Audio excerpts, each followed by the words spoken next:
बेंगलोर के रहने वाले जनार्दन पेशे से एक रिक्शा ड्राइवर जरूर हैं, लेकिन नॉलेज के मामले में वो बड़े बड़े फाइनेंशियल एडवाइजर्स को भी पीछे छोड़ रहे हैं। कैसे, चलिए जानते हैं। दरअसल जनार्दन बेंगलोर में रिक्शा चलाने के साथ साथ लोगों को फाइनेंशियल टिप भी देते हैं, जिसमें वो मुश्किल से मुश्किल इकोनॉमिकल, फाइनेंशियल और इन्वेस्टमेंट टर्म्स को बड़ी आसान भाषा में सिखा रहे हैं। यही नहीं, जनार्दन अब तक फाइनेंशियल एडवाइजर के तौर पर हजारों लोगों की मदद कर चुके हैं और साथ ही साथ अपना रिक्शा भी चला रहे हैं, जिससे यह पता चलता है कि एक ऑटो रिक्शा वाला हार्ड वर्क करने के साथ साथ स्मार्ट वर्क करके नॉलेज के दम पर पैसा भी कमा सकता है। इसलिए गाइस, जनार्दन की इस एक्स्ट्रा टैलेंट के लिए कमेंट सेक्शन में एक हार्ट तो बनता है। ऐसे अमेजिंग वीडियोस के लिए A2 मोटिवेशन चैनल को सब्सक्राइब करना मत भूलिएगा। आजकल हमारे देश में कई लोग ऐसे हैं जो हिंदी छोड़ अंग्रेजी बोलने पर खुद को 30 बार खा समझते हैं, क्योंकि उन्हें लगता है कि अंग्रेजी भाषा एक अंतरराष्ट्रीय भाषा है। लेकिन मैं उनकी जानकारी के लिए उनको बता दूं कि दुनिया में मौजूद 204 देशों में से सिर्फ 12 देश ही ऐसे हैं जहां पर अंग्रेजी बोली, पढ़ी और समझी जाती है। इतना ही नहीं, जो UN खुद 195 देशों का संगठन है, उसमें सारा काम इंग्लिश की बजाय फ्रेंच में होता है। वहीं रही बात इतिहास और संस्कृति की, तो आपको यह जानकर हैरानी होगी कि अंग्रेजों की जो बाइबल है वो भी पहले अंग्रेजी में नहीं थी, क्योंकि ईसा मसीह और उनके शिष्य खुद अंग्रेजी नहीं जानते थे।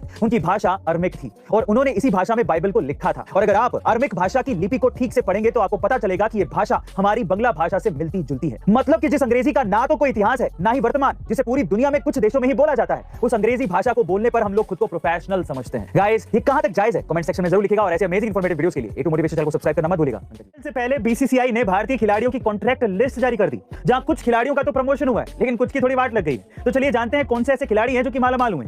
सबसे पहले A+ ग्रेड की सूची में अपने शानदार प्रदर्शन की वजह से रविंद्र जडेजा की एंट्री हो चुकी है। यानी कि अब A+ ग्रेड के खिलाड़ियों में विराट कोहली, रोहित शर्मा, जसप्रीत बुमराह के साथ रविंद्र जडेजा भी शामिल होंगे, जिन्हें सालाना 7 करोड़ रुपए तक दिए जाएंगे। वहीं A ग्रेड के खिलाड़ियों में KL राहुल को अपने खराब प्रदर्शन की वजह से डिमोट करके B ग्रेड में डाल दिया गया। मतलब कि अब A ग्रेड में हार्दिक पांड्या, मोहम्मद शमी, ऋषभ पंत, रविचंद्र अश्विन और अक्षर पटेल ही शामिल होंगे, जिन्हें सालाना 5 करोड़ रुपए दिए जाएंगे। वहीं ग्रेड B में चेतेश्वर पुजारा, KL राहुल, श्रेयस अय्यर, मोहम्मद सिराज, सूर्य कुमार यादव, शुभमन गिल का नाम भी शामिल है, जिन्हें सालाना 3 करोड़ रुपए तक दिए जाएंगे। तो गाइस, ये थी BCCI की नई कॉन्ट्रैक्ट लिस्ट। वैसे गाइस, आपके हिसाब से कौन सा ऐसा खिलाड़ी है जिसे A+ ग्रेड में शामिल होना चाहिए था, कमेंट सेक्शन में जरूर लिखिएगा और ऐसे अमेजिंग इंफॉर्मेटिव वीडियोस के लिए A2 मोटिवेशन चैनल को सब्सक्राइब जरूर कर लीजिएगा। आईफोन को ये नई टेक्नोलॉजी रिप्लेस करने वाली है। जी हां गाइस, एप्पल के 60 एम्प्लॉई जो कि पहले ही एप्पल छोड़ चुके हैं, वो अब एक साथ मिलकर एक ऐसी टेक्नोलॉजी बना रहे हैं जो एप्पल को रिप्लेस करके पूरी दुनिया में अपना डंका बजा सकती है। दरअसल इस नई टेक्नोलॉजी को ह्यूमेन नाम का एक नया स्टार्टअप तैयार कर रहा है और इसके फाउंडर इमरान चौधरी हैं, जो कि एप्पल में 20 साल तक काम कर चुके हैं और ये एप्पल में उस टीम का हिस्सा थे जिन्होंने एप्पल की टेक्नोलॉजी बनाई थी। लेकिन